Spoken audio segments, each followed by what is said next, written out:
We didn't even promote this. I wonder if people are listening. They probably aren't. I bet they are.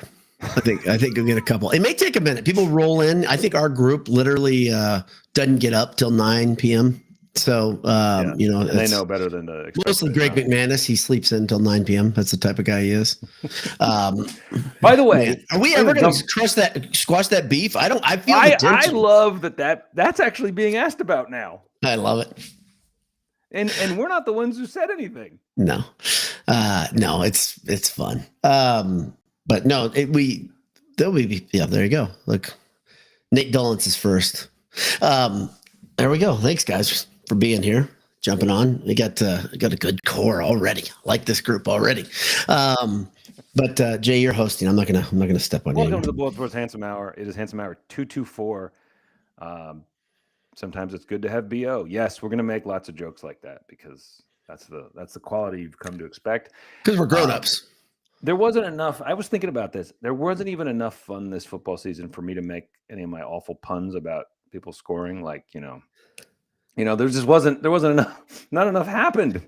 Like, how about this? It's funny. I was watching highlights from the season. There's one of the guys who does photography and video on Instagram. I don't know how that works. He must be an independent contractor. That's my guess. Mm-hmm. But he did this thing that was it was pretty cool. It was a wrap up of the season. He's a good producer too, good at video. And, but he put this thing together and I started watching it and I was like, I don't know if they were worse at defense or offense, but they were really bad. Like just thinking back, like when you have a team that you're like, man, that one part of the game was not good, but no, it was all bad. And I was thinking there was this great speech right before the Indiana State game, talked about how the atmosphere was going to be and how different it was going to be. It was one of the upperclassmen talking to a freshman, or a group of freshmen, I guess.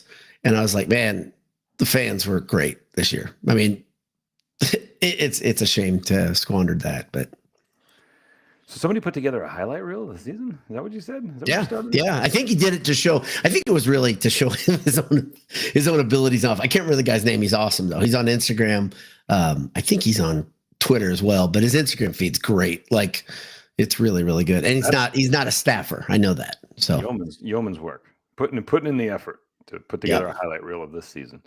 Before we dig in too deep, I want to ask everybody listening, do our levels sound even? Because I know this is a weird question, but Jay always sounds good. Anish always sounds good. And I know that Anish's mic has been lower. We've already been trying to figure out we've got it on order. We've got new equipment on order. We do actually pride ourselves in trying to make the audio pretty decent. But if we sound a little off, like Jay sounds, it's not Croc. He's really good though. It's not Croc. I think it's not Croc. Good guess, Cobra. But if our levels are off, just let us know. If I'm too loud, I can try to turn it down. But that's something I've been dealing with my whole life. I was going to say, if I'm too loud, I can try to turn it down. That'll be on your headset. Good luck. Exactly. Good luck making that stick. Yeah. This is the Boiled Sports Handsome Hour, and we are minus Anish. Anish fled the country at the end of the football season. He just couldn't take it. He needed to go on a bit of a sabbatical. So he's on the other side of the world, quite literally right now. It's wild. He had a great quote, and we can talk about this. It's hilarious. He goes, I wake up. I'm not going to give away his location, but he's a long way away. And he said, I wake up and I'm worrying about the Purdue coaching situation right away, catching up with us, like it's late at night back here. And he's talking about very important things like coaching moves and contracts. And yeah, it's pretty funny. But it's great to be back though. And I'd like to expound a bit about my 16-minute halftime conversation about Barry Odom and company. Yeah, I think that's great. I think we've got the space. I think we can let it breathe tonight. Yeah. But before we go any further, I'm using your lines. Mm-hmm. Usually we wait about 45 minutes to tell our sponsors, but I think we should thank them now because Coach Odom, if you're listening, and I'm sure you are, if you look like a guy who likes to eat, and I mean that in a complimentary way because we are as well. And I would say you should head towards the fire station and turn left and head on into AJ's. I can tell you, Adam would love, okay. He says my mic's a little hot. Adam would love to have Coach Odom in there. He would love it. Absolutely. And he will treat, here's the thing though. It doesn't matter if you're a coach of a Division I football team or if you're just an average Joe, they're going to treat you well there. That's the thing. I mean, right. They treat you great. So hey, Kevin, I hope I adjust my mic a little bit. So hopefully it's not quite as hot. I feel But like I'm as far from the mic as Tom Dienert. Oh man, did I just get compared to Dienert? you guys look alike. So I've been catching up on my Barry Odom trivia and stuff, like learning a little bit about the guy. Here's the thing that I'm learning in my little snapshots I'm getting. Number one, he's a fired up dude, isn't he? I like it. I think he's, and I don't know. Let's see. I'm going to find this out right now. But I know he and I are not the same height. But we're similar guys. My pal Handel Jones says you seem like you guys are kind of kindred spirits in the way you address things. Because if he gets pushed a little bit, he starts pushing back, right? And I think we're going to like that as Purdue fans. I think we're going to feel it. Like there's some passion behind the dude. And there's a great 3-minute segment of him talking to Missouri fans about that first season, which was really tough. And talking about what's really hard in life versus what's football hard and how hard those guys were busting their ass and that sort of thing. And he knows what he's getting into here at Purdue. I'm sure of that. Oh yeah. Oh, he knows. And I talked about this in the piece I wrote yesterday. The coaching fraternity, always remember that this is a fraternity, and these guys all, they keep in touch, they back each other up. And I said, every time you see a guy get fired and then he gets a job like right away, and sometimes a plum job, it's because they back each other up and they stay in touch. And complete conjecture on my part, but I am very comfortable saying that I think it's likely that he and Walter stayed in touch. And that I bet you anything he talked to Walters or at least texted him or something about this. And Walters has been a stand-up guy. There's been nothing. He hasn't been, he hasn't acted like James Franklin in a press conference or anything. He's been a pretty decent guy. And he's talked about it being great at Purdue and wished it was better, that he'd done better. So I could see him saying, yeah, it's a challenge, but you'll get what you need. And like, they do their homework. They call around. They talk to guys. They know, to your point, they know what they're getting into. They know it. The one thing I will say, and I don't think we really talked about this, and I think it's okay to say it. I'm not trying to I don't think I'm doing anything wrong because he brought it up. But reacting to the interview of Walters on his way out, one thing he did that I think was a little bit of a shot. In fact, I think it's a bit more than a little bit of a shot. Oh, okay. And I think I'm glad they got Odom because I think it was trying to muddy the water a little bit of the athletic department. He first said Purdue only had $400,000 in NIL money. And then right after he said, I don't know if they have a plan to make it better. Well, two things. Oh, look at this. We got a listener named Anish Ramaswamy right there. So thank you for joining, Anish. Really appreciate it. We just were talking about you. Don't know if you heard it. But the thing that I'm bothered by is the numbers don't add up. That it was just $400,000 because of the amount of money it took to get Hudson Card on campus, the amount of money it took to get other guys on campus, the amount of money it took to keep guys on campus. And then that second season, right? Obviously, everybody talked about the increased investment in NIL and the players coming in, whether it panned out well or not, whether they weren't the right fit, they weren't the right whatever skill set, it really doesn't matter. They were all not cheap. Guys coming from the SEC are not cheap. Guys coming from Notre Dame, they're not cheap, right? So I guarantee you there's a kernel of truth in so many things we've been hearing recently that haven't been fully hashed out. But this is one of those things where I guarantee the $400,000 number probably comes from something like after I had gotten Hudson the first season and done something else, then I only had $400,000 for my guys or something like that. I guarantee you that number comes from something. I just don't know what it is, but the numbers don't add up. And the fact that Purdue has raised its commitment to the roster. I think I don't know if I told this on the show or not. There's a comment. Chris kind of agrees with me in so many words. You don't need to put that one on there, but it's still funny. I had a player's father say to me before the Notre Dame game how much money Walters had to spend in NIL, and this was from a player's parent. Okay, and it was a lot more than $400,000. Right. Now, again, we never know quite what that means. Does it mean you've got this over the next 2 years? Do you got to, for this year? But it was millions. It was in the multi-millions to spend. It had to be. Yes. It had to be. It just, I did quick math and I was like, this is asinine. If it just didn't make any sense. So a couple $1 million. The bad thing about that number being thrown out there, I don't know if you caught any of this flack on Twitter, but I did, is, and I know you step in, you've been on the BS feed quite a bit, actually. People don't really know when you jump in, I don't think, anymore, right? So, but I noticed, I was like, oh, it's like having a elf on the shelf. Like I come back and there's been activity last night. There's a poll. There's a new poll. Did I do this in my sleep?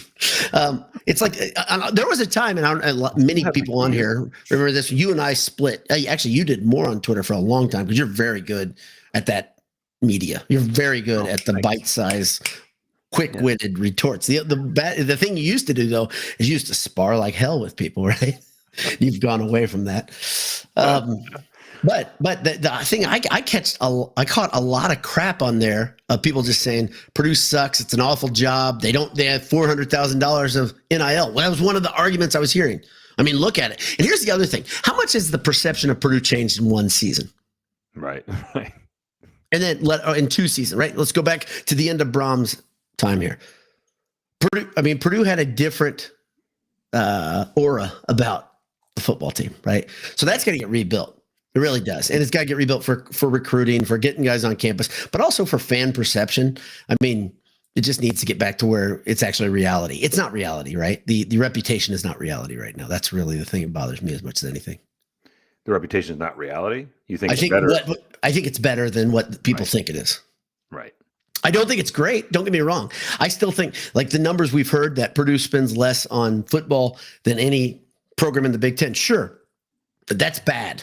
Okay. That's a given. That's bad. And I would tell Mike Babinski that, and I would tell Mike Berghoff that, and all the shadowy trustees that I don't know their names and what they look like. I would, let's say. Oh, yeah. I just brought this up. Chris says, if you pay attention to his final press conference, in the same breath, he said he has a plan, knows what to fix, while saying he can't pinpoint what went wrong this season. Now, I don't want to spend this handsome hour talking too much about that. We can move off in a moment. Yeah. But yeah, we noticed that too. And there were things, quite honestly, we talked about this on the side. There were things in that final interview that were alarming, like saying, I came in and thought I was getting the Big Ten West champs, It's like what? Yeah. What? He didn't understand that there was going to be some attrition. That team is in Louisville now. I mean, or you don't get those coaches. Sorry, you don't get any of that. Yeah, it's like none of that. Sure.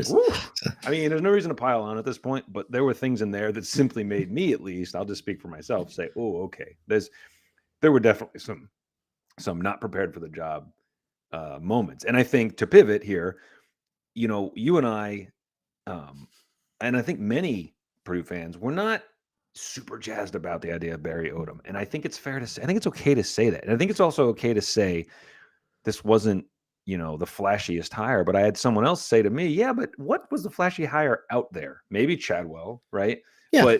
But we've heard some things about him that maybe he's a little bit of a weirdo too.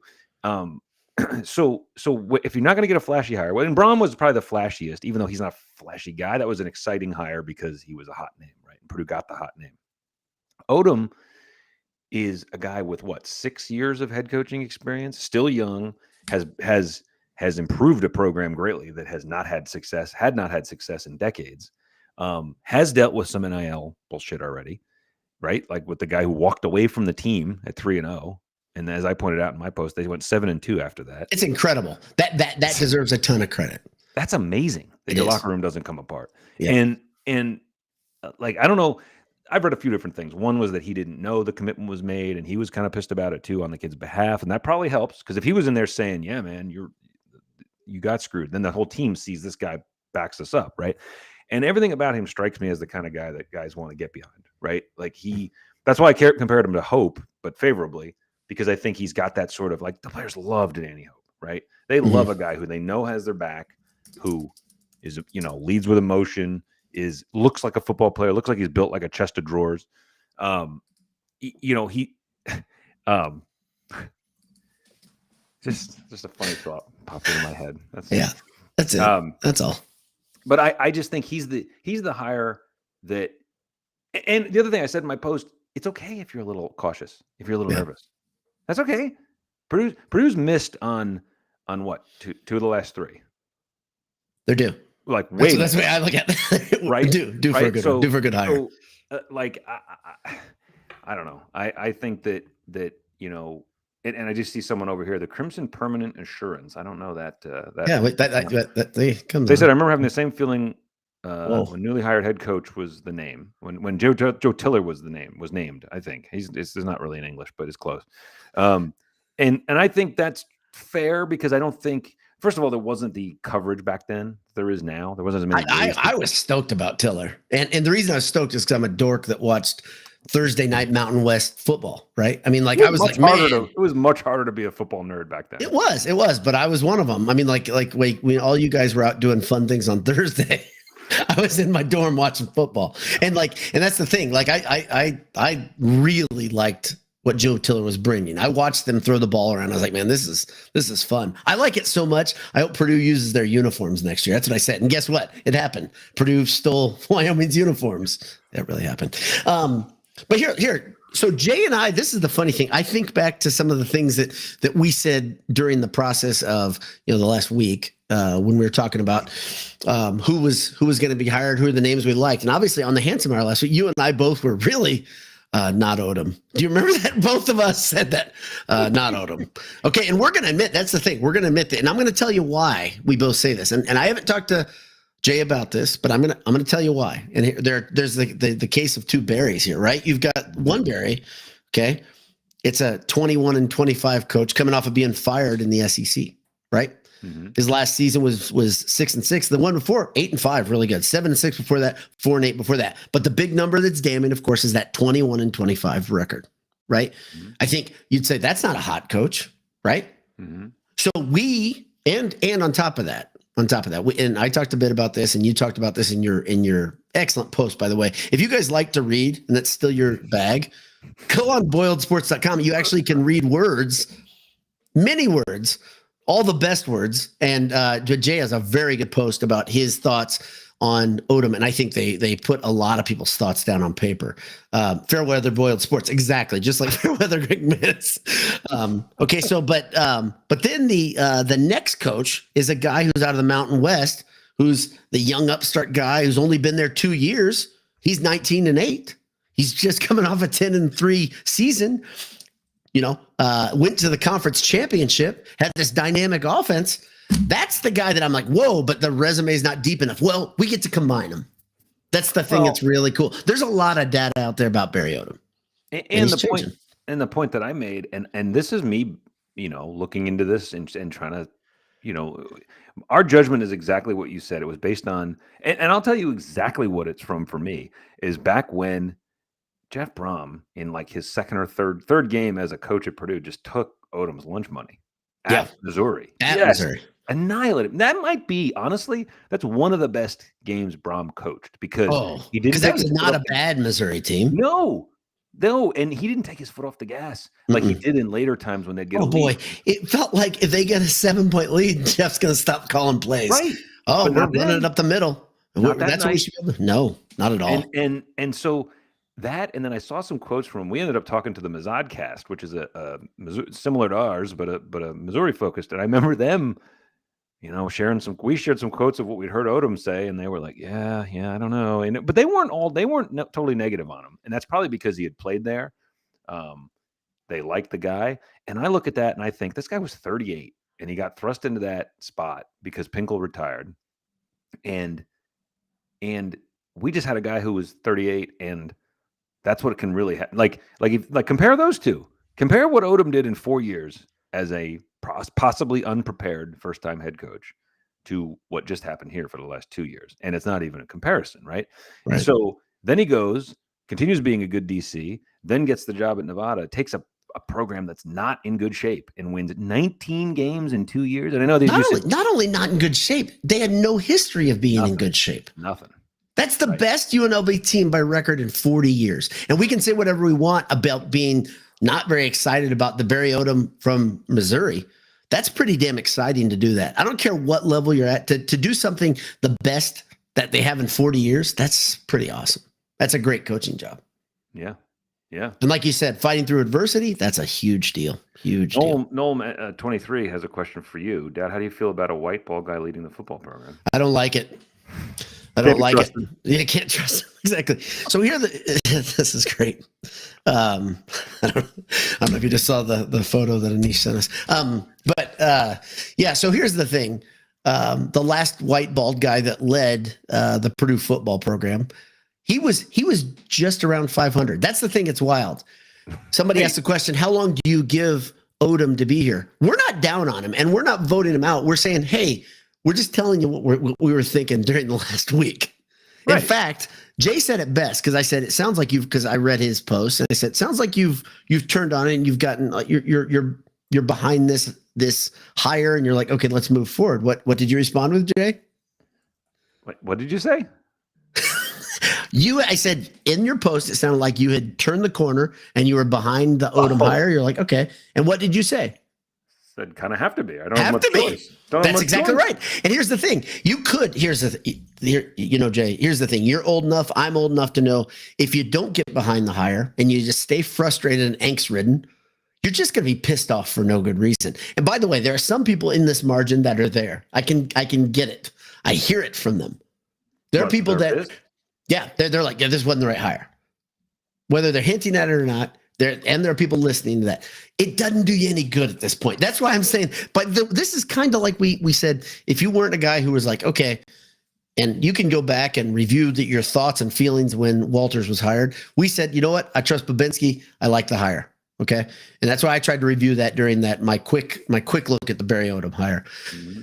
I don't understand the idea. Why wouldn't you go in with some optimism, especially if you're going to be a season ticket holder and you're going to spend too much time on it, listen to podcasts and reading about it and that sort of thing. I just don't understand why I wouldn't say, you know what, let's give it a try. We've got no reason to believe it's going to fail right now. And somebody asked the question, how many years do you give? I think somebody asked that a minute ago. Mm-hmm. I think he's going to get to a second contract at Purdue. Wow. I don't know how many years. I bet that means it's probably a 6-year contract. That means at year 3 or 4 they're going to start talking about a contract. Right. That's I think he'll get that second contract. I think that's pretty good. Yeah. Yeah. I think we'd call that a success even, because that's the new athletic director. Whenever they hire you, Jay, I know you've already started putting your hat in the ring, saying, "Whenever you're ready to leave, Mike, you're sitting in my seat."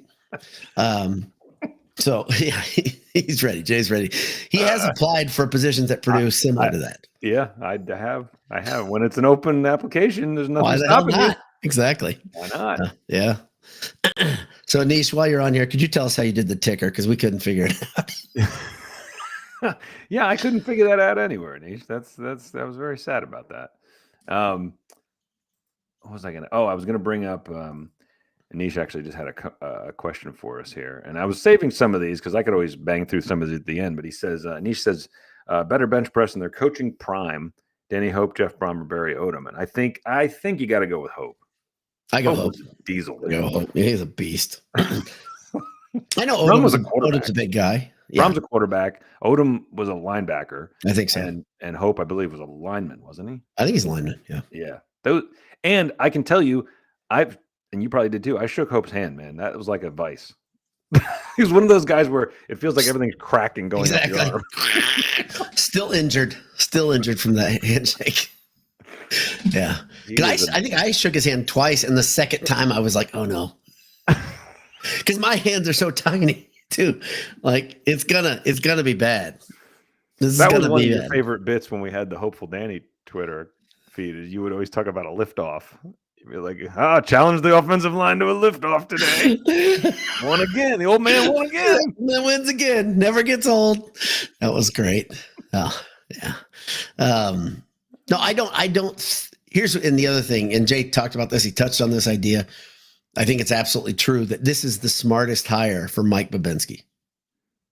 Can you tell me, from a level-headed standpoint, absolutely, that there was a better, surefire, gonna be solid coach in the running? No, because even the other guys that you looked at and probably thought program builder, not exciting, but I'd be happy about it. Like guys like Candle, guys like Albin, you definitely would have been like, you would have been in. You'd have been like, yeah, I'd like to see what this guy can do. However, you still would have that little bit like, ooh, but Mac, but not like hasn't led a big time program, right? Like who was out there that was available? I don't want to say affordable because Purdue did say they were going to spend, and I think they are. But, doesn't have a $25 million buyout or some nonsense, right? Right. Has led an SEC program, has resurrected another program, isn't ancient, right? I do think that matters these days. You got to be young enough to talk to these guys. And he's 47, 48. Like and to have been a head coach for 6 seasons and, you got the first one 10 years ago. Like I don't know. I completely agree. And I think also Babinski he not only did he have to get it right, but his concern, and it's a legitimate concern, is not wanting to saddle the future athletic director with something. So he couldn't gamble and take someone that, we're going to do another experiment here. He had to take someone who he knew was, the best bet, to your point, of being a surefire, solid guy, solid hire, not going to embarrass you. And that's the thing. I know it sounds like we've lowered the bar. Just don't do what happened this year. But to an extent, that is kind of the bar, right? Purdue fans will accept a bad season if there's, just like they did last year, 4-8. They were not that good last year, but Purdue fans were fine with it because there were glimmers. And if I think the thing here is Odom's never going to have a 1-11 season. If he does, they've bottomed out for some other reason, and it'll be over. But I just don't see, even against one of these tough schedules, I just don't see it. I think what did we talk about all year? Walters didn't have a Rolodex. He didn't have guys he could bring in. We talked about Nebraska bringing in Holgerson, and that's a little desperate, but it's hey, let's pull a string here. Let's pull the ripcord. Let's figure something out. And Walters had no one he could call. There were rumors that he tried to get some people in, and they didn't come. He didn't have a mentor on staff. He didn't have a senior guy. He didn't have any of that. I mean, I said this in my post, and I think this is probably true. Barry Odom could call Gary Pinkel to talk. Gracious. He could call him up and say, "How would you deal with this?" That's a Hall of Fame coach. That's a Hall of Fame coach. I'm sure he has called him. Yep. I mean, that's the guy he played for and took over for. Is his health good, by the way? Is Pinkel's health good now? Pinkel retired. I was looking into that. He retired because he had non-Hodgkin's lymphoma. Yeah. But that was 2015, and he's still alive. So I have to hope that he's, doing well or doing well enough. And I hope he's super healthy, and I hope that Barry Odom considers bringing him on as a senior advisor. That's the kind of stuff that's the kind of stuff I'd love to see. We used to talk about that too. Do you bring in someone like Sumlin or, someone as a senior advisor? I don't know that Barry Odom needs that as much as Walters did, but all that stuff helps. All that stuff helps a program kind of grow and get back. Well, here's the thing: if you let's put a bad worst case scenario type thing where you say, okay, we've lost 2 games in a row, we've lost 3 games in a row, we've lost 4 games in a row. At week 3 or 4, an experienced coach is doing everything possible. He's switching things up. He's calling people. He's asking, "What do you see?" Right, that sort of thing. And that's what was missing this last season. There was no extra level of problem solving. Right. So, well, there was nothing to. You didn't see much change. The 1 or 2 times he had an idea, like taking over play calling, it took 1 game and it got better, and then it sort of fizzled back out. And that was it. He was out of ideas. He was out of tricks.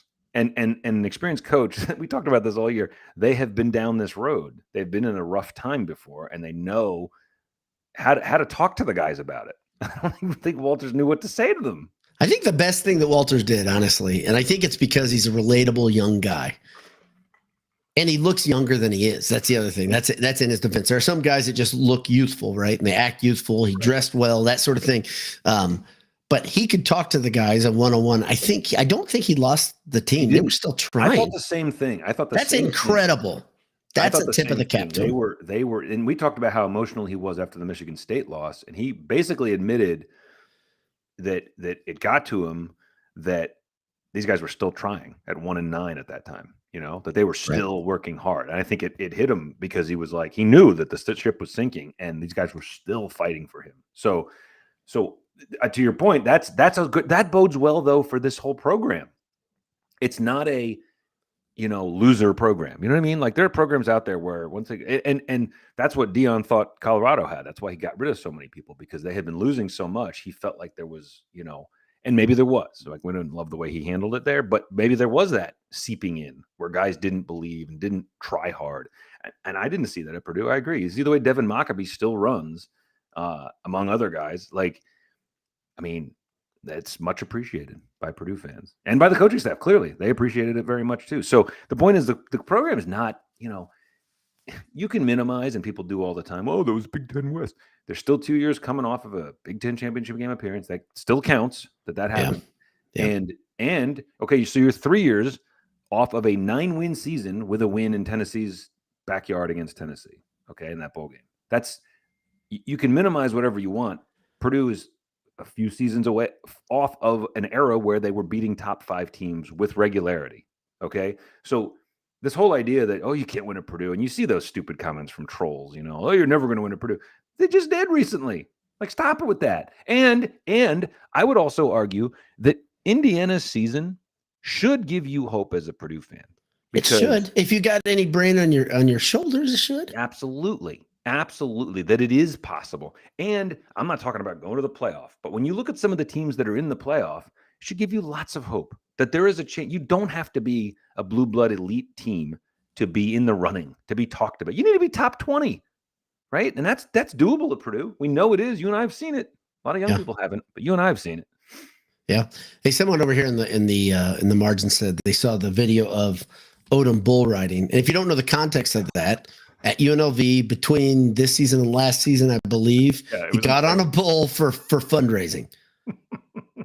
That is a horribly violent buck that he takes. He's not ready for that. No, he didn't. The neck of that bull hits him square in the face. He's a little wobbly, and he is a big dude. I think it's hard to stay on when you're a big dude because there's a lot of mass being thrown around. Right. You need to be lean. The bull's bigger, right? Yes, but I mean, tossing. What is he? 250, 260? He's got 250 right now. Yeah. Right. So that's a lot of mass getting tossed, right? You got to be lean and strong. It's just like guys who can like do pull-ups. Big, beefy guys can't do it no matter how much muscle they have. You got to be light to pull that up. Yeah. So it's the same principle. And he get tossed. Man. Yeah. I think that's crazy. But I think it tells you a little bit about his mentality. He knew what he was getting into. Getting on a bull's no joke, right? But guess what? He said, all right, I'm going to do it because, number one, I think the fans are going to love it. Number two, it's going to raise some money. His heart's in the right place. I do think from what I've read things, and there are some Missouri fans that don't love the guy, but most of them still like him a lot. Yes. Yeah. I mean, that's what I'm gathering. And UNLV, man, they love him. The comments after my other post were UNLV fans lamenting that he's gone. And that's a lot different than we've had some other times when other coaches have come along, where you've a little bit of a trail of bad will. There really isn't much of that at this guy. And not only that, I saw a media young lady from out there talking about covering them, and she was exceedingly positive about him, just how great he was. And then I watched the press conference of their AD, and he didn't dodge at all. He said Odom was professional the entire time. It was great. He said some guys come places planning to leave, and he said he did not come here planning to leave, which I mean, maybe he did, maybe he didn't. But I get what he means. He means that the vibe was never from Odom like this is a stepping stone. He never was like, I know what he means. There are coaches where you're like, there's no way this guy's staying here. He came here to get another job. And Odom did not make anyone feel that way. And I think that's cool. I think that's great to not leave. And you have to say, you have to wonder. I didn't look too closely at their roster. I looked at a couple of their stars who I think were seniors. You have to think, right, that some of those guys, because I think the players were tweeting about them too, players and coaches about how much they liked them. So if players like them, hey, if you guys like trains, hammers, trains, the Midwest, it's beautiful in West Lafayette. I know Nevada's lovely. But I think you've never seen the beauty of West Lafayette in August. I mean, you know what I learned too? I looked into they played their games in the Vegas, the Raiders Stadium. Yeah. Yeah. Now, on the one hand, that's nice, but on the other hand, don't you want to play in a college stadium? Come on. Come play in an open air. It's pretty neat. Stadium. Did you see when his family they were welcomed into Ross-Ade? I mean, yes, it's good theater. The creative team did a good job. But the thing that was cool, his daughter's look was really neat. She thought it was cool. I think she. You know what else she liked? She did like trains. She thought the train was really, really cool when she got to get on that. It is cool. Don't let anybody ever make fun of. No, I train kicks people ass. Try to knock. Yeah, who else has a locomotive as their logo? Nobody. Exactly. Nobody. You got 9 Wildcats in the SEC. Woo. Right. Get out of here. Scary. Tigers, whatever it is. I don't even know. They got a bunch of Train runs over a tiger. Exactly. Pete isn't the mascot. The train is the mascot. We keep saying the same damn thing. He's just there watching the game like you and me. That's right. So I got a couple good pinned tweets here that I want to, not tweets, but pinned comments. And I want to go right to Ethan Gothel. Ethan says, looking at the schedule next year, I love it. I see a floor of 2-10, a ceiling of 8-4. Let's go. Winnable games and all depend on the talent he brings in. Yeah. 8-4. I mean, why don't we get crazy and say the ceiling's 12-0? I mean, come on. What's with this 8 wins week? I'd say the floor is 0-12 and the ceiling's 12-0. Exactly. 2-10 would worry me though, because I think they're going to win their first 2. And if they go on a 10-game losing streak, it'd be a hell of a skid. We can't take another one. Hell of a skid. Yeah, we can't take that. I like him going up against Signetti. I like a lot of this. I like him up against a lot of guys in this. I don't think he's going to shy away from no a little match if there's going to be some talking, if Signetti wants to go there. Somebody said earlier that he thinks that Odom could take Signetti. I agree with that. I agree with that. So here's the other thing. My older brother has this phrase whenever he meets somebody that's big and strong, a Danny Hope in his prime type of guy. He says, and my brother's pretty quick. He'll say he has to be able to catch me. He's not gonna be able to catch me. I got bad news about Barry Odom. I just looked up something. When he played, he ran a 4.540. Odom did? Dude can cook. Yeah. Yes. Well, this is according to Missouri's website. So pretty impressive. You know, that's another one of the many examples we've all talked about on the side here at BS about the difference between actual athletes and the rest of us. Yeah. Because I know he can't run a 4.5 now, but I bet you that dude can still move like an athlete much more than you or I can. Right. And he's there's no in between. It's either he can move like an athlete or he can't move at all. Or he can't walk. Right. Yeah, because his knees are shot. I don't know. I really don't know. I think he has decent knees. He looks like he moves well. Yeah. I assume you saw the clip that was circulating of him. There's like a 42-second clip, but it was his first team meeting. Did you see that one? Yeah. Really good. Feed? Yeah. Maccabees in the front aisle, front row. It's so short. And yet I was like, yes. I was like, him just saying, you know what? Purdue has won before. They're going to win again. Yeah. And that was reminiscent of Tiller. Yep. Tiller saying, hey, there's been winning here and there will be winning again. And him saying, but we're going to go to work. And then to get the guys to just that, yes, sir. Like, yep. Like they're Time out real quick. Nancy Williams says that was 30 years ago. No kidding. Let me ask you, Nancy, 30 years ago. Yep. You look like you're a couple years older than maybe. Careful. Nope. Maybe a college kid. Okay. That's all I was going to say, Nancy. Couple years older than college. Okay. But could you run a 4.540 30 years ago? Because I can tell you, I was track fast. I didn't run a 4.5. I did not run a 4.5. No, and I ran the 100. And I was the same. I was a sprinter, and I'm sure I didn't run. I didn't run a 4.5. It's fast. People know how fast that is. Right. In fact, I can remember when I got time the first time in pads. I could not believe how slow I was in a football uniform. They told me I think I was like a 5.1 my freshman year, 5.2. I was so angry because I thought this is the first time I've ever been timed. I was always your stopwatches. Exactly. Do it again. Guess what, dummy? You're 5.1 again. Wasn't the story the most famous one was didn't Bo Jackson? It was like 4.1 in pads. Yeah. Like what? It was hand timed. That's what all my track friends say about things like that. So I got a buddy. He ran at Michigan. He said that when Howard would come over, and everything will get faster. No, he said the football players, they had a way of they didn't make official starts. In track, if your weight shifts out of the blocks, the clock starts. These guys would have like almost a rolling start. He said they would shift their weight before, and he said you can't get away with that. I don't know. If you were running track. If you're running track. And the football athletes who were really fast, the wide receivers would try to come over to track just to mess around, right? Mm-hmm. Most of them weren't going to run indoor season. But they come over and he's like, yeah, they're fast, but they aren't as fast as us. Track and football speed is different. So right. But right. yeah, 4.5 is fast. John Younger says, ooh, everyone's now going to talk about how great they were. John Younger says 4.39 when I was 18. No pads. That's fast, John. That's really fast. And I wasn't there, so I can't tell you. But can't verify it. If you just had your friend counting, that doesn't count. Like your friends, like 4 1,000, 2 1,000, 3 1, 439. I'm just giving a shit, John. On a different subject, Mr. Matt says, wait until Painter introduces Odom to the Beef House. Oh, yeah. Let's go. Let's go. They got those rolls, man. That's literally the next comment.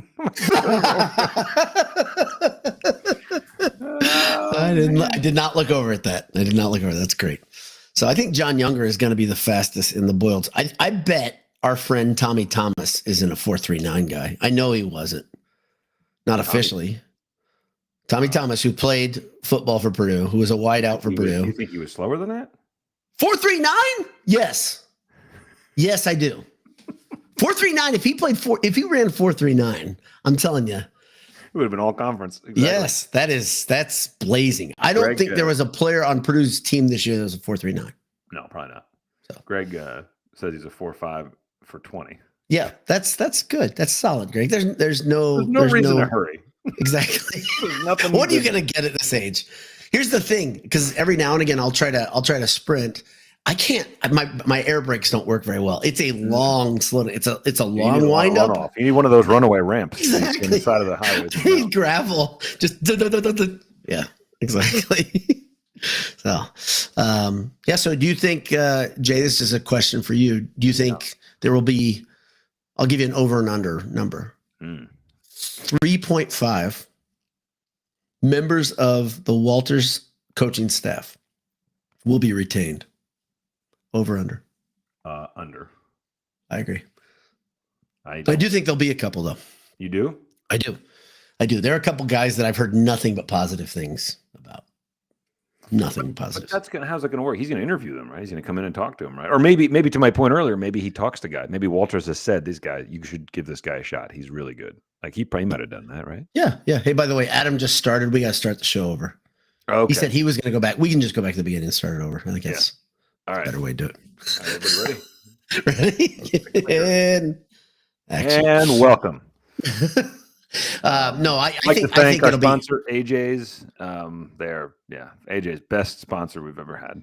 Just want to thank Adam. You'll go back. We think you would welcome Coach Odom for a bite to eat. Yes, we would we highly encourage Coach Odom to check out and his family. Maybe do a show from AJ's. I think that'd be fun. That'd be pretty nice. Nice.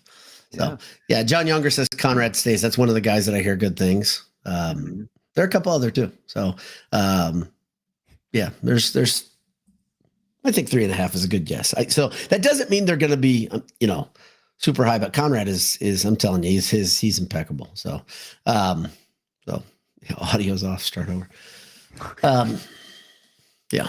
So how do you feel going in your ceiling and floor? I know you say 12 and 12. 12 wins or 12 losses. So how do you feel though, Jay? Right, what's your gut right now? If you look at the schedule and you say we get a running start and there's 2-0, with that we haven't seen anything, by the way. So that's the hardest thing about this. But and by the way, I especially after this year, man, I get a little gun shy. Even I don't want to count any chickens, man. 2-0 would be wonderful, even against middling competition, right? I mean, your first team you play is Ball State, and they're not FCS. They're FBS new program. New coach. Right. I mean, yeah, you should win. Absolutely. Should not be tough. Southern Illinois, you should absolutely win. Then you go to Notre Dame. I don't think anybody can ask you to beat a playoff team at Notre Dame, but I do think it will not be 66-7. I'll go out on a limb here and say that. That's good. They also have to go, and then the rest of the crazy thing is the schedule's not finalized as far as dates, but they have to play at Michigan. I'll do the road games first. They play at Michigan, at Minnesota, at Northwestern, and at Washington. But at home they have Illinois, IU, Ohio State again, Rutgers, and USC. So if USC returns to form, You got games on there like USC, Washington, Ohio State, perhaps Indiana's now a team you got to worry about. Michigan, Notre Dame. But I still think you look at the schedule, and I think there's going to be toss-ups like there are every time Purdue's, in rebuilding mode. And don't you think your toss-ups have to be Northwestern, maybe Minnesota, maybe Rutgers, right? Maybe USC if they don't return to form, right? So if you've got 3 or 4 toss-ups and a couple you should win, then aren't you looking at 3 to 5 wins as this, right? Isn't that a fair way to get sort of feel optimistic about? Yeah. Yeah. I think that's a good way to look at it. I still think that we're going to learn a lot and that we just don't know. We don't know about the roster. We don't know about the coaching staff. Here's what there are people that I think it's funny. A lot of us do this. We speak confidently about things we may not know about, right? And one of the things that everybody assumes is that, hey, his whole coaching staff is coming with him to Purdue. It doesn't work like that. He can, I think during the interview process, he'd say, we encourage you to bring your coaching staff with you. But the problem is there's a lot of contract stuff that has to get done. And these guys are all getting pursued. Or check that. The guys that are really good are being pursued right now. Mm-hmm. Specifically, Marion is being pursued. And my thoughts on this guy coming to Purdue have changed a lot since the initial hire. I do not feel like he's going to make it to Purdue because I think he's got a lot of irons in the fire. Before even Odom was announced at Purdue, I think now that I research it, I think he's got a lot of opportunities. I mentioned Michigan and Florida State, but they're head coaching roles that he's interviewing for too. So there's a lot out there. There's a lot out there for him. And if he doesn't come, don't worry. That's not the end of the job. That's not the end of the world. Odom will find a good OC. Right. I'm not worried about that. I mean, he had Heupel when he was at Missouri. He's had a lot of good coordinators, which all that should tell you. And I know you could say, well, that guy's not here now, or that guy's not available. All it does is it proves that he knows how to put a staff together. And again, if it sounds like the bar is low, that's because the bar has been lowered a little bit. Being able to put a staff together, a basic thing, is something that was not done well here the last 2 years. Right. So the fact that he knows how to do that, and I have confidence that he can do that, and that Purdue has said, Mike Babinski is on the record saying money's not going to be an issue. We're going to spend what we need to spend. So I feel good about that. Yeah. So your guess on the salary, we don't know this. Your guess was 6, right? Is that what you guessed? Just think, they were paying Walters 4. I think, he might make 5. I don't know. But I mean, I feel like you're going to give him a little more because he's established, and you're asking him to come in and clean up something in a sense too. Yep. And now your rival's paying their guy 8. So I think I think that's the going rate, right? I think it's a minimum of 5. I think it's minimum of 5. But here's the thing, to give a little, so this, because we're here to inform and inspire and, and entertain many things. But one thing Jay and I learned this afternoon is that the contract buyout for Odom at UNLV dropped from $4 million to $3 million on December 1st. So assuming that he signed in the last few days, that's a $3 million buyout Purdue had to pay. And just for reference, Odom's base salary at UNLV was $400,000 per year. And then he could make up to $800,000 with bonuses. So and it increased to $925,000 in 27 and $1 million in 28 if you had done that, but never got there, obviously. What I saw was 1.8 on the Googles, which probably factored in other things, right? Incentives, maybe making the title game, maybe that included his media appearances and a bunch of other stuff. But that's either way. If mine was right, it's still a lot less than he's going to make at Purdue. And if yours is right, then man, this is a windfall compared to what he was making at UNLV. Right. And also the reason they can't even. They said in their press conference, we knew as good as he's been, we knew someone was going to come and pay him what he's more or less. He said something like pay him what he's worth or give him, they knew. That's why they weren't upset. So they weren't. You have to know that in those conferences. Plus, it's like what we've said. There have been people who have said, well, if you hire the next hot young guy, they're going to be gone in a few years. Okay. All right. Because Purdue was so good, you mean? If Barry Odom wins 19 games over the next 2 years and gets poached away. Gracious. Well, gracious. Fair enough. We would wish him well. We'd yes. say, Thank you, Coach. Appreciate it. Go. Well, back to if that happens, you get your dream. What? Well, 10 win season. You keep going with this like I'm somehow weird and unique about this. That is it's not weird and unique, but it is something. I'm not saying it's bad. Even it's one of the things that you have talked about this for multiple years of my life. I have heard you talk about why can't Purdue get 10 wins? But it's not just me. It's an actual metric people use. I know. In fact, I have a trivia question for you tonight. You love it when I do these. Yeah, when I don't know how to prepare. That's what makes them so great, because you're going to like this one. Okay. What other program, especially recently, do I have a bit of a boner for? What program have we been talking about where Anish was like, we got to get you out there? Oh, it's North. Boise? Yeah, Boise. Because I keep talking about how much I like their coach. Right? So I did a little looking up them. Now you're not going to look, obviously, because you know how trivia works. Now they were a junior college, okay, until the late 60s, okay, and then they were NAIA independent for a couple. Boise years. You're talking about Boise stuff, okay. Boise State.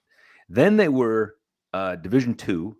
Then they were 1AA. This Division II was early 70s, 1AA in the late 70s into the early 80s. Okay. And they finally jumped over. Sorry, further than that, till the early 90s. They were playing 1AA playoffs in the early 90s. Man.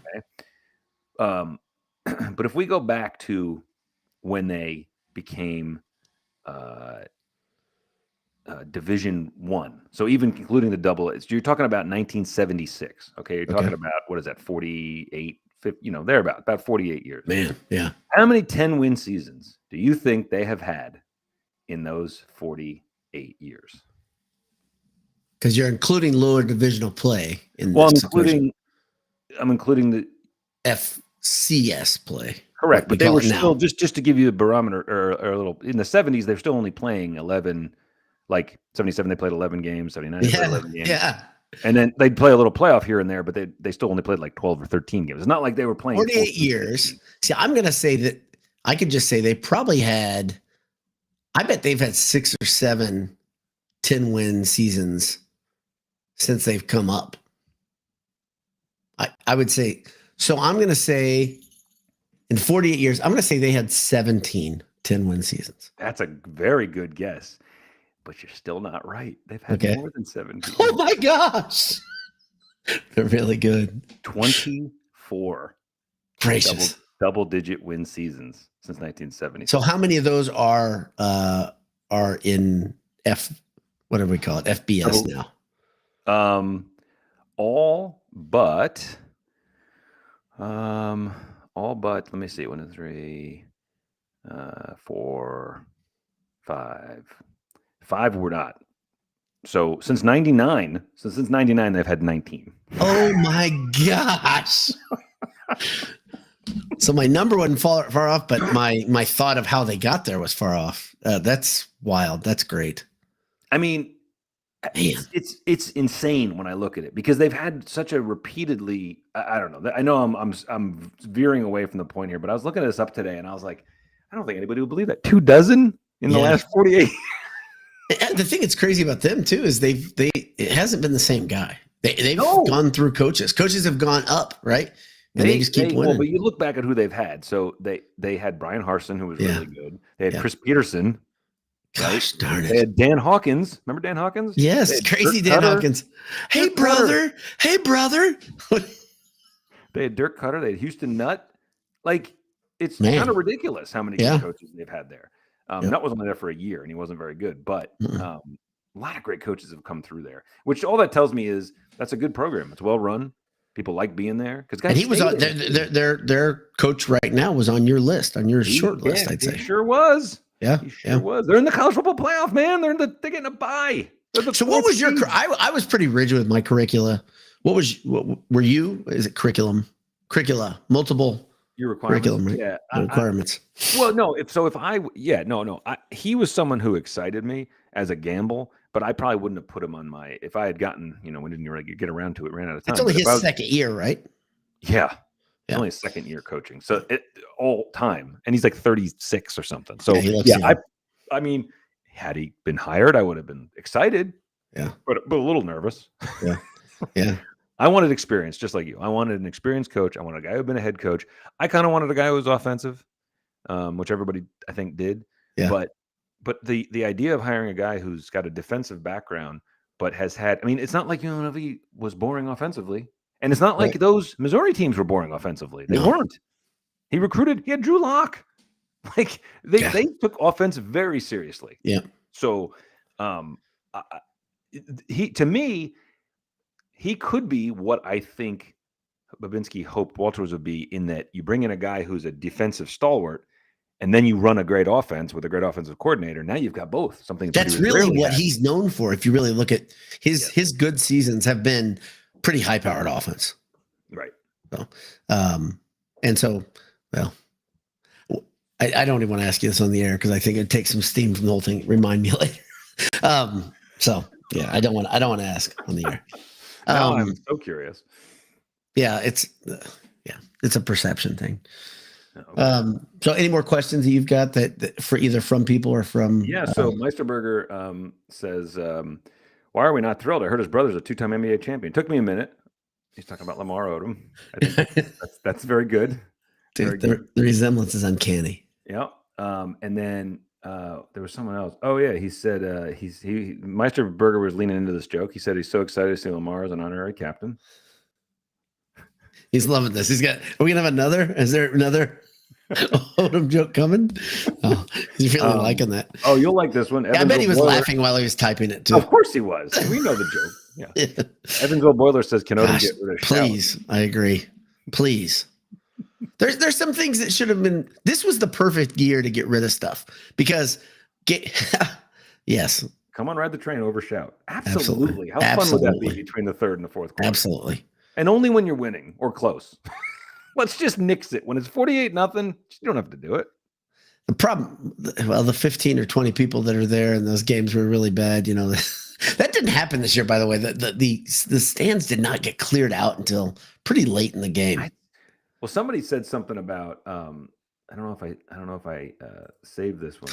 Bring up Crimson Permanent Assurance's question here, the one that's right there, and because I've actually researched this answer already. The Jim Young question. Yeah, Jim Young had a defensive coaching background. He was okay. Okay, so let's do two things. One, how long has it been since Jim Young was there? How many coaches has it been? It's been 42 years and 8 coaches. I'm not sure. Yeah. I'm not gonna say I looked this up, but I did because I had somebody get real snappy with me in the comments. Okay. So my theory on saying let's go offense first comes from the identity of Purdue University football. Okay. Right. So 40 years and 8 coaches, and the guys that have been good have been offensive minded first. Right. Okay. Now here's the next thing. And then the next part. Let's go to the next one. Okay. Jim Young was a defensive background. Yes, he was a defensive coordinator. Okay. But look at his offenses. He had quarterbacks that slung the damn ball, right? And so that's the Barry Odom theorem, right? Okay, I'm a defensive-minded coach, but I want to go out and get an offensive coordinator who wants to move the ball, right? Yeah. None of this crap that we kind of heard from Walter soft pedaling this year. We're going to control the clock. That's not it. No, you're not. That's not the way modern football works either, right? It just doesn't work. That's why programs like Ohio State and Alabama have moved away from that because it doesn't work. You can't do that. It simply doesn't work. So the whole point is, yeah, Jim Young was good. He was good. But that's a damn long time ago. And 8 coaches, you've got, we say 3, you got Tiller and Brom. Is that it? I'm not missing anybody, right? Say that again. That were what? 8 coaches since Young. I think that's right. Okay. Yeah. And you have Tiller and Brom that are really successful. Right. What do they have in common? They were both revolutionary offensive minds. Right. Especially for the conference. Right. Tiller was running Mike Price's offense, in case you don't know. That's where he got his chops. That's where he got the spreads, where he got the bubble screen. That was Mike Price out at Washington State. And I think he was he O-line coach, and then he moved up to OC? I think that's right. Before he went to Wyoming. I think that's right. So, that's the whole thing. The other guys, here's the thing. It's almost all of them too were defensive minded. Almost every single one of them. The only one that wasn't was Danny Hope. Right. And Danny Hope is a guy that he probably he needed more support. Let's say it that way. He needed more support. That was the point I made. He needed if they had spent honestly on his staff, and or even on him. I mean, he won 7 games, right? Once or twice. Like he won 6 a couple times. If he had a little more help, do they win 8? Maybe once or twice. Like, man, does that change the perception, right? Like, I don't know. So Crimson Permanent Shirt says he was a freshman. What does that mean? It means you're old like me. In fact, you're older than me, and it's okay. I'm not banging on you for it. All right, I'm not getting after you, but we're both old. That's been a long time. It's been a long time since I was a freshman. It's been longer since you were a freshman. If you're saying that. Mr. Matt DSM says, do we think, this is a great question, do we think Babinski making the point to call out that the hire didn't have to be an offensive guy in the presser mean the deal was done a week ago? Okay. Yes. Well, I don't think him saying that really had, right. I don't think but was it done? Yeah. I mean, in principle is the term I always like to use. There's nothing done until it's done. And there's nothing done when you've still got a coach. None of these guys are going to sign some deal, right? When there's already a coach there. Right. But what we've learned is that this stuff gets done weeks before you. And Babinski all but confirmed that. He said, when you're the AD, you have to be doing things in parallel. You have to be thinking, if this does not turn around, what are we going to do next? You can't be thinking on December 1st, oh, well, I guess we should start looking for a coach now. You can't do that. And I appreciated his honesty there in saying, because it's naive to think that you get a coaching search done in a week. Like, there's no job you can hire somebody for in a week that exists, let alone one you're going to pay $6 million to. So yes, he reached out to, I'm sure, several guys. I'm sure he had fallbacks. I'm sure he had guys he wanted or wanted to consider. And it led me to think, and I don't know what you think of this theory, it led me to wonder if maybe Walters was a fallback. It led me to wonder if maybe he had his guy, knew what he wanted, and Walters did really impress him in the interview. And then when the primary guy wasn't going to be an option, maybe he pivoted right then and said, nope, we're doing this. I don't think we'll find out until well after Babinski's retired, right? The truth behind that. But I think this happens a lot, right? I think that's the whole point. When they start interviewing and they're not interviewing. First thing they're doing is they're having their people, the committee, reach out to the agent. I mean, Summerall confirmed this, right? If you heard that little, I'd say it was a rant, because Summerall said, hey, here's how it works. And he was very honest. I thought it was actually kind of refreshing. He said, I'm getting contacted a lot, and most of the time I just say, nope. I'm not talking about it. Right. And his agent, there's a first wall. Is it this interesting enough where they've put out a number before, I'm sure, an agreement that says, hey, if it's not above this, we're not even going to talk about it. I guarantee you that's the first wall. Right. And so then the next one is, okay, here, I do have one of those numbers. It's this program. Do you want to talk about it? And then he'll say, no, I don't want to go there. Right. So then that one's shut down right away. And if he says, oh, maybe let's talk about it, that means the agent is going to keep talking. He's not involved really yet in that conversation. Right. And so we were making this joke over and over and over on Twitter about, man, this team looked like they got some bad news before getting, man, they look distracted. The old adage, right? This team looked really bad in their championship. Well, they haven't all moved on, by the way. Sometimes you just play like dog meat in a championship. Even when Vegas thinks you're only 7 points worse than another team, sometimes it just happens, right? Mm-hmm. But that said, there are times too where a lot of people have a lot going on. They have a lot of balls they're trying to juggle, and that's distracting. That's a big change, especially when you've been solely focused on one thing for months and months and months and months. Now all of a sudden you're like, man, this is a lot to do. So, Afmos ND says any good AD always has a list of candidates in his pocket. This is always being updated and refined. That reminds me of a niche. It's a niche, exactly. Yeah.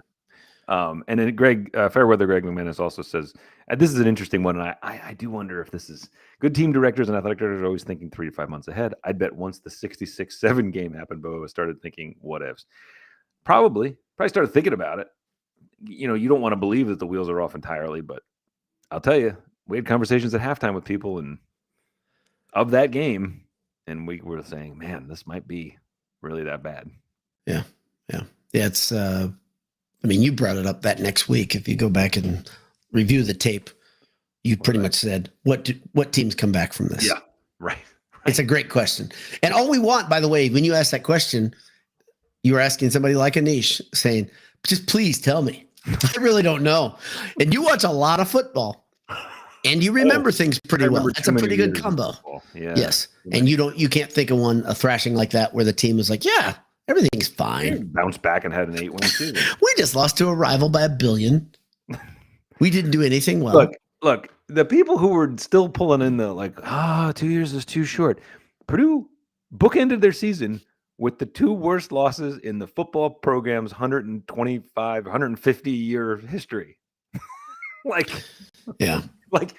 If that's not definitive enough, I don't know what is. Right. Right. Adam P asks, who are the best chances to pull back from the portal?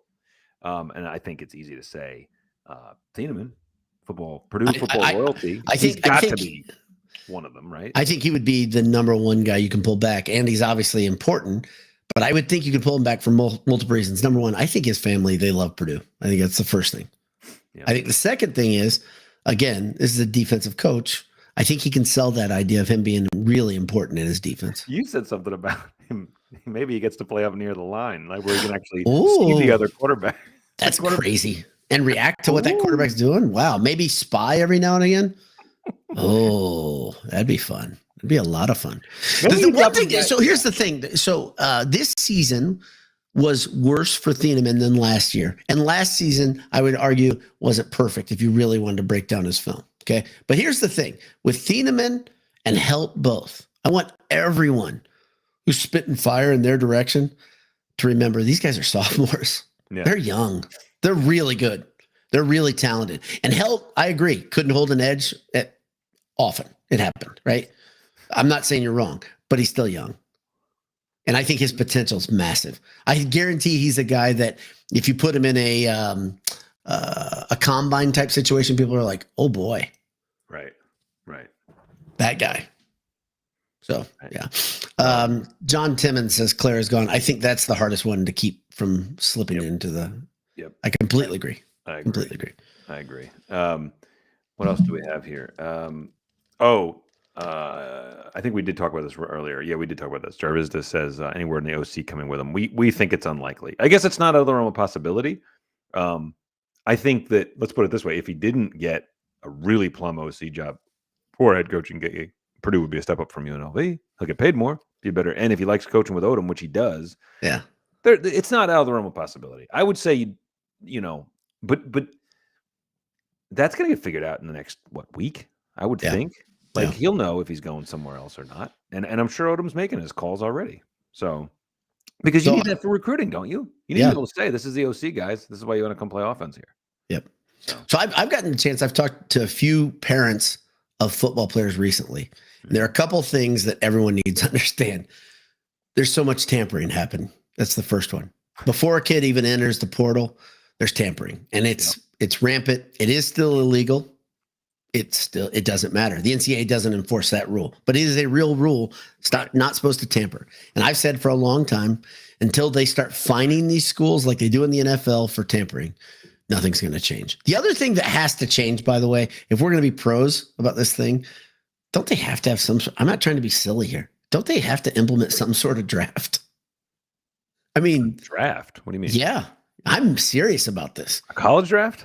Yes, like there would be a first, everybody gets one pick or something like that. I know it's weird. It's a weird idea. But here's the thing. If they want the game to get better competition-wise, doesn't it make sense to say, okay, we're going to give lower teams in the conference a chance to pull up? And I'm not saying right now the way it's designed where you have there's so many schools. I'm talking about the idea of this super conference coming, the SEC Big Ten super conference idea, which there's been multiple hints at that. You can govern that a lot easier than you can this version of college football right now. Now you've got a contained league. Yep. Where you'd have to. I mean, that's an interesting idea because it gets to the thing we talked about where nobody's going to want to go 4-8 every year. So how do you? That would be a fair thing to do. But what do you mean? You do that with guys in the portal or even recruits? Because I don't think recruits go where they want to go, where they're recruited, right? Are you talking about? I don't think it would work that way anymore. That's what I'm saying. So I think the portal would still exist, but the first pick they'd have to go where they're picked. So portal guys are like free agents, and yes, first guy and guys, and that's where you get your money because everybody's going to get salary next year. That's the first thing. So it's not like here's the funny thing. We've changed so much. Our perspective has changed on this. Everybody said, "Man, these kids are starving." They're not starving. They weren't starving. It's the other. They weren't. Okay, so. But now they're really not starving because now they're already getting paid. And next year they're going to get paid more. Mm-hmm. And then you're going to have on top of that, you're going to have NIL money. Okay. I'm all for people. I love a free market. I really do. But if you also want competition, if you don't want this to continue in perpetuity where it's just blue bloods winning, the only people that are invited are blue bloods and then maybe one or two off the beaten path, a lot has to change. Right. But the biggest thing, transparency, contracts that actually stick, have teeth, and stopping tampering, those are all big deals. I think you got to start with, I think contracts is some sort of agreement where we're going to pay you this, and in exchange, you're going to stay here for a year fully or 2 years fully, right? I think you can't, the kid leaving UNLV because he didn't get or claims he didn't get what he was promised. Either the kid's lying, or I think what the reports seem to be that a coach said he would get it, and it wasn't Odom. And then the kid didn't get it. And so maybe he had a right to leave. But the point is, if you don't have stuff written down, if you don't have contracts, is it that far-fetched to think someone will say right before the playoff, I don't know, you paid me for a 12-game season. I'm not doing that. Like, why is that so hard to believe? And a contract would be, you're going to play as many games as we get into, health, barring an injury, until the football season is over. It's so logical. That's why the NCAA doesn't do it. Right. That's why it's not been implemented. And can you bring up Kyle's comment here? And Kyle's showing that he wasn't here early in the show, I think, but we still love him. So Kyle says, I've seen multiple articles in the last week that are written as though IU has a long tradition of football excellence and Purdue has no chance of ever contending with them and their NIL war chest. So this is, I talked about this, about perception of the programs and specifically perception of Purdue right now. I heard multiple people say, well, UNLV is a better job than Purdue. The hell it is. Okay. So stupid. It's so dumb. It's very dumb. But that's okay. People can believe whatever they want. But the big thing is recency bias. It shows the strength of that. UNLV and IU specifically just shows recency bias. One thing IU did, and I said this right when they did it, they showed we're committing to this. We're putting commitment into this, financial commitment. We're going to pay them $72 million. We're going to give, $11 million to the coaches. Is that what you said in that article? $1 million a year, yeah. That's a hell of a commitment. That's a big deal. But you don't have to look very far to say IU really didn't have much commitment at all to football. They really didn't. And guess what? They really didn't have any commitment to winning. They're the losingest football program, or they're one of them in the history of college football. So to say that they are a better program than Purdue and Purdue can't compete with them is absurd. It does show how much water can be tainted in a season. I know Purdue doesn't spend enough on football. They can easily spend more, and they need to spend more. I've been banging that gong for a while. But to say that Purdue can't compete with IU is craziness. Here's the other thing. Perhaps IU's billionaires have shifted their gaze away from basketball. I don't know. I mean, it takes one billionaire, as we saw at University of Michigan, it takes one billionaire with a younger girlfriend to tell you, man, this is really important to me, so you better spend the money on that to make it happen. Now, the problem that Purdue has is we don't have a war chest of billionaires. Mm-hmm. There's a couple rich people. I know there are. But who's the benefactor of Purdue sports? I don't know the answer to that, right? IU does have one, right? But what has he done? What does he spend most of his money and rallied troops around? Firing IU basketball coaches. That's what IU's really good at. Firing coaches and paying dudes forever when they're not on staff. That's where their money has been going the last couple decades, if we're being real honest. Right. You could add that into football too, though. They spent $19 million on Tom Allen to leave. It's incredible. I mean, by the way, I just looked it up. They are still the losingest program in college football history. They have 713 losses. Northwestern is second at 706. Rutgers is third at 698. Go Big Ten. Got the top three. Yeah, boy. All that means we've been playing a long time. They have been. They've been losing a lot, though, as they've been playing a long time. Yeah. That's a lot of losses. That's a lot of losing. A lot of losing. Where do you think where do you think Purdue comes in as far as all-time losses? What position? If I use one, what is Purdue? How many teams are there? Can you tell me that much? Does it tell you that? On the list, Okay, we're gonna count up. You're saying 134. 134. I'm gonna say Purdue is 35. Man, you are good. They are 29. Okay. It's not good. It's not good. 3. Nah, I mean, it's 515 winning But percent. it's a long way away from IU. It's 110 fewer losses. That's a lot. And Purdue's been playing football, I think, longer than IU. It says the same number of years, which I find I like that. Yeah. Same number of years. Easy comparison. Yeah. So yeah. That's a lot of losses. And yeah, you talk about recency bias. Like now, suddenly IU is a better program. Like it's 1 year, guys. If he duplicates this next year, then man, they should pay him $12 million a year. Everything had to break right. Everything. Like to change the. I don't know what IU's football schedule is. I don't know if Fred Glass designed the next football schedule because he was great at just harvesting wins. Somebody, but by the way, someone in our comments, I don't think I saved this one, so apologies not giving you credit, but someone asked us, which will Indiana or Purdue have a higher average attendance next season for football? It's a great question. Great question. And I'll tell you, I think it'll be Purdue because Purdue averaged, 59 or 58,000 or something this year, they said, right? That came out at the end of the year. They averaged almost a sellout, right? Almost every home game was sold out, or I think everyone was. Maybe one at the end wasn't. Yeah. Or maybe the Indiana State game wasn't, right? Because it was so early and it was 1 billion degrees. Yeah. But they averaged, I think, 59,000. You know what IU averaged? 45,000. They don't deserve this. I keep saying this. The 5 IU fans deserve it. There are 5 really good IU football fans. And all they did is like remind me of that at the end of the season. I know we had some IU fans come on here and say, it was sold out. It was sold out. That last game was sold out. Bucket was sold out. The last few. Congrats. Yeah. Yeah. You guys figured it out. They were pretty good in game 8. Shut up. How about that? I had my neighbor who are IU alums. Kids are IU alums. And they said, I think IU was 8-0. And I said, they're great. They're great. They're really, really good. They're a very good team. And he said, we'll see. I said, no. There's no we'll see.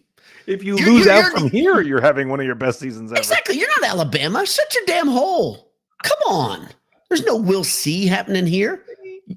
This is ridiculous. Here's the thing. And now I'm going to say the next thing. I don't like IU still. Yeah. I am absolutely rooting for IU to beat Notre Dame. Well, I'm so glad. I almost wanted to wrap the show forgetting to talk about the college football playoff. Yes. Indiana at Notre Dame. And I saw Purdue fans like saying like, oh, it's a nightmare for Purdue. Whatever. One of them gets to lose. I mean, it's going to be like 15 degrees in South Bend. That's going to be fun. Weather looks, if it's anything like it's going to be this Friday, the high in South Bend this Friday is 35 and the low is 15. And it's a night game. It's a night game. So you got another week. Oh boy. We could be in for fun. Oh, I'm going to be so glad to not be there. I'm so glad to be warm in my house watching because I'll be watching because I don't know what to think.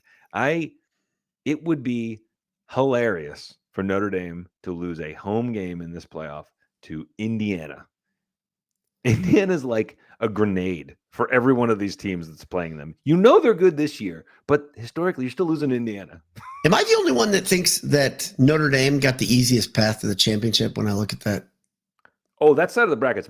They were. I saw someone today make the point that Oregon is a top seed, and they're going to have to beat like Ohio State or Tennessee. Yes. They're going to have to beat. I forget that the bracket is not favoring them at all. No, it's not fair. It's not like a real bracket. I mean, that's the thing. When you're the number 1 seed, it should be a little simpler, a little easier on you, but it's not. Yeah, I'm bringing it up right now. They would have to beat Ohio State, Tennessee winner. Then they'll probably get like Texas or Arizona State. And I mean, from there, obviously it's going to be hard no matter what, but like, then they're going to get like what, Georgia or, or Notre Dame or something like, man, like right out of the gate, they got to play Ohio State or Tennessee. Yeah. Whereas that Ohio State Tennessee game looks awesome to me. That's going to be amazing. Yeah, That's going to I'm be stoked about that. So freaking good. And the funny part is, if Ohio State doesn't win that game, he'll be gone. He'll be gone that night. Do you think? You think so? I do. I don't know. I don't know how you fire that guy. I don't know how you can. I'm a Ryan Day defender. You don't have to be a Ryan Day defender to realize Ohio State is idiotic, because the fact that they're talking about this. Yes. Okay, so you're with me. You don't think he should be fired? No, I don't think he deserves it. I mean, my gosh, we've talked about this over and over. We talked about with Bo Pelini averaging what did we say? 9.5 wins. Yes. You don't fire 9.5 wins. This guy averages like 11. Average 9.5, and he averaged how many? 11. Like 11. 11, and they want him gone. I know the Michigan game means a lot. I am very understanding of that idea, and I know Urban Meyer always won, but Urban Meyer also lost to Purdue. Often, you guys forget about that, Ohio State fans. That loss may be more costly than losing to Michigan. What am I saying? It is more costly. Ryan Day has lost one Big Ten game aside from Michigan. One. And that was this year. As Purdue fans, we know Ryan Day does not play around when he's playing lessers. No. Gosh. Anyone. Look at the way they handle Penn State every time they play them. Exactly. Penn State.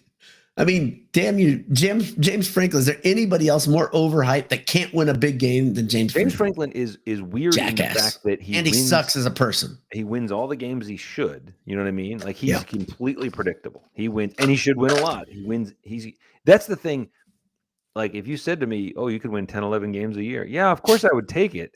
But they're getting tired of the fact that every big game is there a better bet in this college playoff than to bet against James Franklin? No. Now he does get SMU at home. I mean, could they have set this up better for them to win a game? I don't think they could have. SMU's good, but they're playing at Penn State in the cold in December. Did you read Franklin's comments after the Oregon game? Oh, he acted like Did you read them? Can I read them? I would like to read them now because I don't think anybody here likes Franklin other than Anish, who isn't here. So I'm fine with that. I don't know why Anish. Anish is he's finally turned when he acted like a jackass when you're talking about Anish or Franklin? No, when Franklin acted like an ass. When he was being asked those questions and he kept stepping away. Oh yeah, that was bad. SID to do it. Yeah. Anish I think he lost Anish there. Okay, so here's what Franklin did this time. Nothing to deal with rape or sexual harassment this time, or sexual assault. So that's nice. So they moved forward.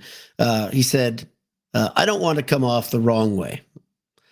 I give Oregon a ton of credit, but the penalties were pretty lopsided. So wait, that's a graceful comment for James Franklin. And then when he's talking about Dylan Gabriel, he says, it seems he's been playing college football for the last 10 years. And then he's talking about Dan Lanning. He says, phenomenal job with tremendous resources. Everything he said had an asterisk. Has a little dig behind it. Like you don't have what a jerk. There. What a jerk. Like yeah, exactly. You're at Penn State. You're at Penn State. You had a joke 30 years ago that was something like that. Like it was something like I can't remember the punchline was like, "I'm sorry, you got offended. I'm sorry, I called your sister a whore." Something like I've screwed it up, but it was so good. I don't know why you're so mad. I'm sorry, I called your sister a whore. No, it was. I don't know why you're so mad.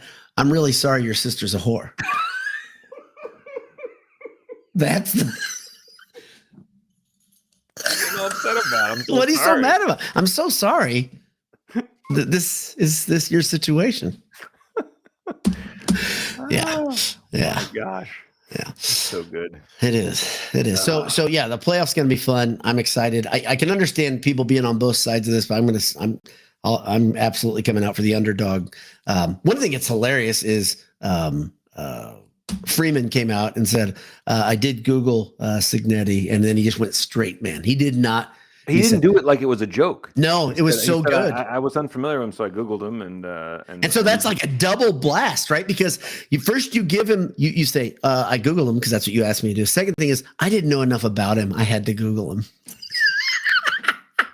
Nice job, Coach Freeman. Nailed it. I like Freeman, and I do too. And like so this is one of those. Again, you got to find the silver lining. Somebody has to lose, so one way or another, there's going to be something funny. Yes, exactly. This is good. And we win. And if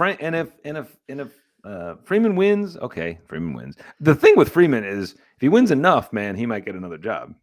So here's my whole thing. The real reason I want IU to win is because many of the people in that stadium are going to be wearing a IU t-shirt and a Notre Dame sweatshirt. yes. Many, right? And so they're ready to take that thing off and say they're the tough guy with a t-shirt on in the cold night, but really they had a winter jacket on that was Notre Dame or whatever. Okay. Yeah. But what I want them to do is I want IU to win and this to shake them to their core, because the IU basketball fan is the Notre Dame football fan. Now all of a sudden they realize, oh shit, IU plays college football too. They didn't realize it for years that they were on the same footing, but they have been. Just IU's so bad, by the way, going back to that other point we just made. IU was so bad that it wasn't like they were playing against a team that was in their division, but they're both Division I. And so I want that to be shaken to death.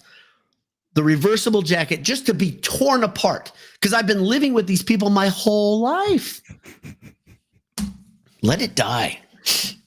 I assume you also enjoy all the whining by SEC teams not getting in. And yeah. So we expanded this thing. You guys used to always be like, it should just be SEC 1 versus 2. Then it was top 4 and they'd complain. Now it's top 12 and you guys are bitching. Right. Alabama lost to 2 6-6 teams and got bludgeoned by Oklahoma, a bad 6-6 team. And they're complaining that they're not in? Yeah. Wait, what? It's great. Get out of here. And this whole and they're all doing it. It's all like SMU would be 500 in our conference. Okay, well, they're not in your conference. Like this thing, I don't want to give the NCAA credit because it's really not the NCAA. But this, I've said to you for years, one of the things, my only complaint about college football is the whimper that it always ended with, right? Yeah. You'd have so much fun for so long, and then December's like boring. Oh, trickles out some meaningless bowl games, right? And by the time you get to national championship, you're like, gosh, you guys haven't played for 8 weeks. Like, who gives a shit anymore? Well, what they've done now, they don't have it perfect yet, but this next weekend, man, they'll get there. Friday and Saturday is going to be great, freaking great. And then it's 10 days, which is a little long because they don't want it to be on Christmas. And I still think the idea of playing a game on New Year's Eve is dumb because people make plans on New Year's Eve. Right. Playing a game at 7:30 on New Year's Eve is kind of dumb. Then the other 3, you play bridge every New Year's Eve. That's what you do. I do. You play bridge, and I committed to that. I can't just say, "Oh, now I'm going to watch football." Now I'm going to throw 15 years of tradition out. No, I play bridge on New Year's Eve. But it still drags out to like January 20th. That's the thing. That was a good number by me. It's dragging out to like November or January 20th. Like, come on. Just why are we even waiting? Do you think they could do it this weekend? Absolutely. They could, right? We could just go right into the playoff. Why not? Yeah. Adam P., you're welcome. So we also have fun when you guys are here. So it's a good interaction. So there's a lot of questions in here that tell me that a lot of you guys weren't here for the beginning of the show, and that was not that long ago. I mean, let's go back. Yeah, how dare you? Oh, yeah. Jay, who's your pick? Who's your pick for national champ? I don't see how you can't pick Oregon, but I honestly, the team that I keep thinking about winning this is Ohio State. I just think they don't seem to have trouble with anybody else. They'll get to play Oregon for a second time, which we always talk about. It's tough to beat a team twice in a year. So if anybody's going to take them down, I think it's going to be Ohio State. And then I don't know, man. Like, they're so talented. They're so loaded. And it also would be funny to me because they would still hate Ryan Day for losing to Michigan and they'd be the national champs. And you know that's true. They could win the national title, and then if they lost to Michigan again the next year, they'd fire them. It's great. This is why I love college football, because it's so absurd. Yeah. So what do you think? What do you think? I have a hard time going away from Ohio State just because they've been on mission, right? That's the whole thing. So, but the next thing, if I was going to pick a dark horse, it'd be Tennessee. Yes. Tennessee's really good. Yeah, they're really good. And I kind of get if they can get into their groove again, like they had in the first 5-6 weeks, which I don't think it's impossible. Mm-hmm. If they can get that offense and they're impossible to beat when they're playing that way. I think the problem is that offense wears itself out because it's so fast paced. Well, I feel like that's kind of what's happened with a few teams here. I feel like Texas has not looked right for a while. They looked like world beaters first month of the season, and now they're like, Notre Dame. I mean, shit, they could run through. But you're going to be really annoyed when it's like Georgia winning it. You're going to be like, oh, that's kind of the nightmare for me, is having to hear Georgia people on Twitter. Like a down year for them too. Yeah, like they weren't that good. They weren't that good. They were. And somehow they won the SEC championship. Here's the other thing. I'll be real honest. Beck hurt his shoulder. They should have been left out of the tournament. Is he out? Is he completely out? I mean, he looked pretty hurt to me. Well, they talked about that. Arm was dragging on the ground. That's what they did to FSU last year. But that's my whole point. That's my whole point. Yeah, they were not a shoo-in. I know they won the conference title, but still, so did Florida State. Yeah. They did. They were undefeated conference champs. Get left out because of an injury. But that was when there was only 4 teams. I don't give a damn. Well, if you really don't. If you win, but I think Georgia might have been left out if they hadn't won the championship, but they won, so they're an auto bid. That's how that works. The fact that you say, and you're saying with a straight face, Georgia might have been out with three losses, not winning their conference. I mean, 3 losses and not being a conference champ might. I mean, that's not a might. That's definitely should have been out, right? You're right. So, but it's SEC, so I never. Yeah. So Rob White says Beck is out. Okay, Beck's out. They shouldn't have been in. Sorry. But they won. Sorry, we can't do it. You are not the same team without their quarterback. That's the same crap we heard last year. It was a complete cop-out last year. You're right, but they have auto bids now. It's like the NCAA basketball tournament. Right. They're in because they won their champ. So it doesn't matter who's hurt now. They get to play. Right. Not only did they get in there, but they were. Oh, they were. Yeah, they had a bye. Because they're a conference champ. They're a high-ranked conference champ. Yeah. High rank. That's the thing. The conference champ doesn't give you just because you're SEC champ doesn't get you up there. Being ranked there does, right? Correct. You have to be conference champ, and you have to be one of the top 4 conference champs. Yeah. It's confusing. And I saw, I think it was David Pollack today on the Dan Patrick show. He said that's the thing I would change. He's like, the top 4 seeds are conference champs who are the 4 highest ranked conference champs, but they might not be ranked higher than the other teams that are wild cards. He's like, just throw the 12 in there and do the final rankings after the conference champs and put them in. Just 1 through 12. What they really should do is they gotta wrap those conference championships somehow into the tournament. I mean, it's real simple. Just make an elimination first round game. Yeah.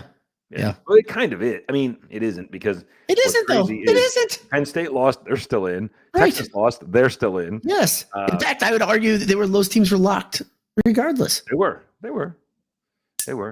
And Clemson wins theirs, so they get which shows you what we all knew. Conference championships are worthless crap made for TV. Just like they're in basketball. It's the same problem. Oh, I would have been fine with getting rid of that. You eliminate that, and then you start the playoff earlier. And then you could have done first round, even if you want to take a week off, do the first round this weekend, do the semifinals next weekend, and then you could have a champ by New Year's instead of having to wait 3 weeks into January. That's pretty nice. That'd be really nice. You just would own December. You'd own it. Yeah. So easy. So then in your perfect world, would you, because the Bulls aren't going to all die. They're not right away. No, they're still all over the place. But what about make it so, okay, Bulls are on Tuesday and Thursdays of the week between the games. Sure. That'd be kind of nice. Sure. They start, by the way, if you're curious about anything, I have all Not. Sorry.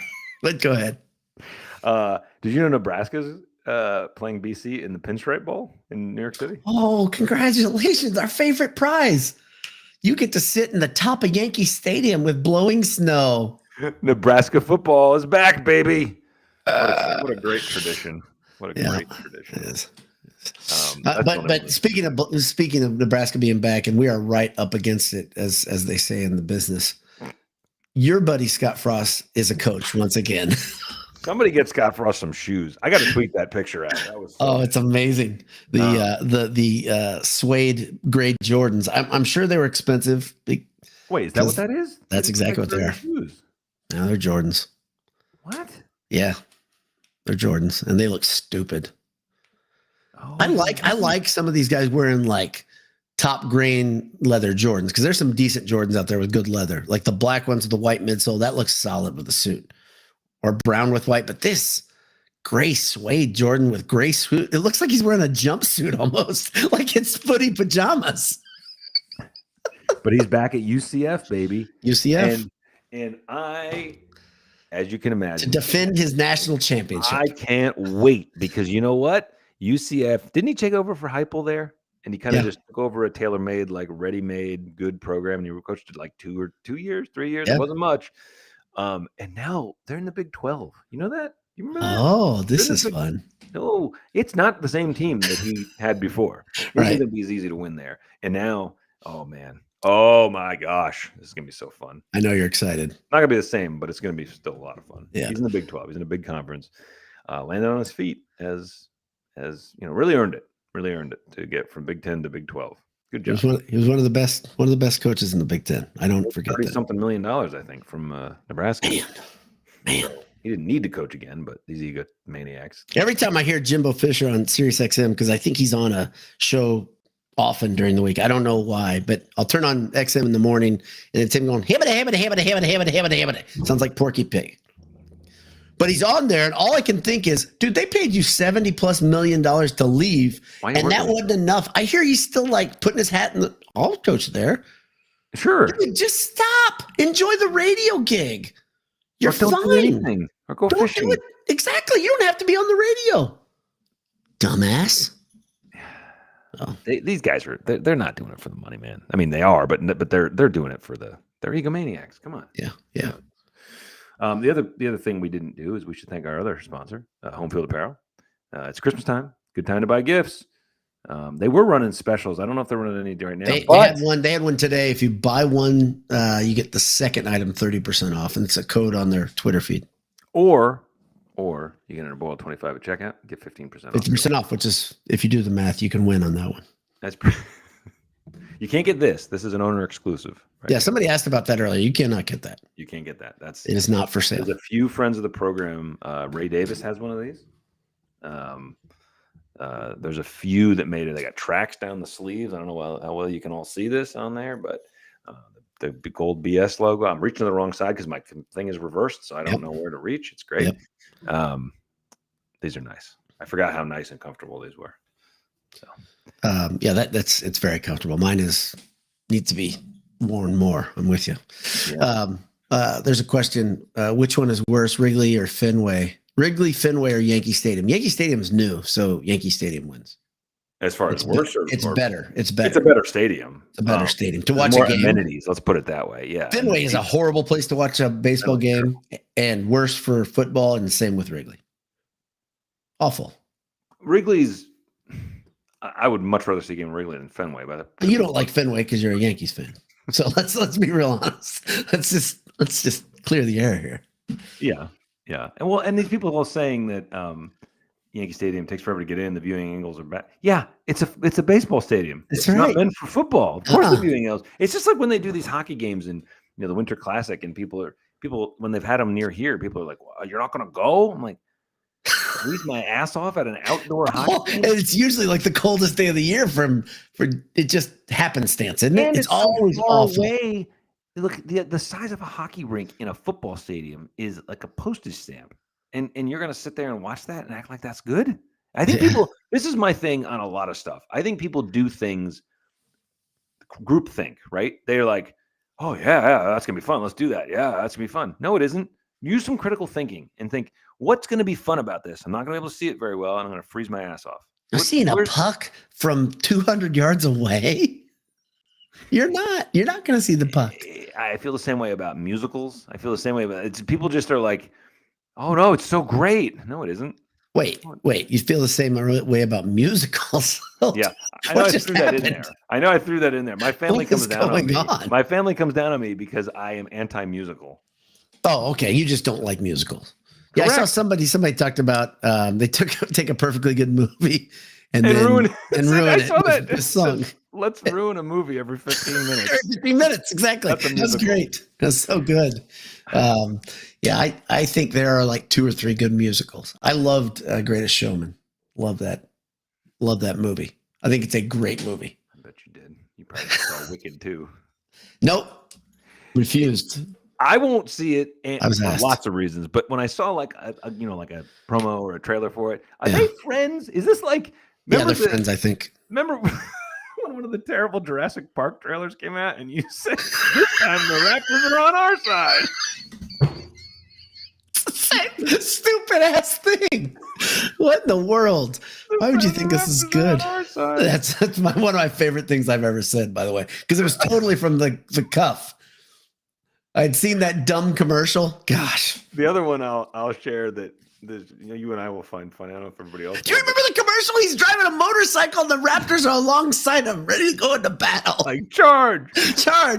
Here we go. There was a extended preview, probably during like the college football national championship or something, or the Super Bowl of 2012. Remember that disaster movie where the world's like ending? Yeah. And they're in a plane and they're flying like as the city's crumbling around them. They're like flying like under a subway. The city. Yeah. And you just text me and you go, "Why can't the plane climb?" The air's too thin for this plane. We can't go any higher than 100 feet. What? Gosh, I always say this. There's some you have to abandon logic when you go into some music or some musicals, some movies. Yes, you do. Some movies. You have to just say, okay, I'm not going to think right now. I'm just going to enjoy this for what it is. It's stupid, mindless stuff. But sends a comment of a dinosaur on a motorcycle. All right, I think we've officially That's enough. That's enough. This has been good. So, Michael knows right. Oh, he says it to Joe Ensley, but he knows right where this is right in my sweet spot. What about basketball cart and an aircraft carrier, or a football field and a racetrack? You've seen me go off about this. Oh, football field on a racetrack, a racetrack on a football field. Is that what we mean? Both are stupid. But I ranted about this, the basketball court and aircraft carrier, like a couple years ago. I was like, we've never done it before. Yeah, because it's dumb. It's a horrible idea. Yeah, it's stupid. It's open air. It's open air. Do you know why we don't like pickup basketball on the court? Because if you go on a windy day, the ball moves. You're on the ocean. I know the ship is docked. I'm aware.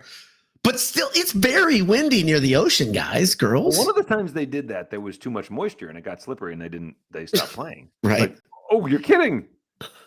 It's wild.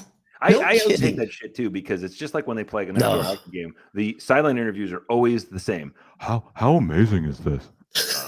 And I have to say it is, because I'm on TV. So right. They paid a lot of money for this. So the only thing I like is that it's a crowd full. It's all midshipmen. That's cool. Sure. I love that. But you could do that in a great venue too. What? Right? No, you can't, because they're not allowed to leave their ship. Ever. You never can. Once you enlist in the Navy, you go on the ship, and then you can leave whenever you retire. Exactly. That's where you live. Yep. There's no R&R. There's none of that. Basketball, unless they put it on the ship and let them see it. They don't even have TVs. That's illegal. That's contraband. They're busy saving. They're busy defending this nation. Exactly. Oh man. Anish. Anish says too much moisture. The Boiled Sports handsome man. Yeah, exactly. Amen. That's kind of the way it is. Yeah.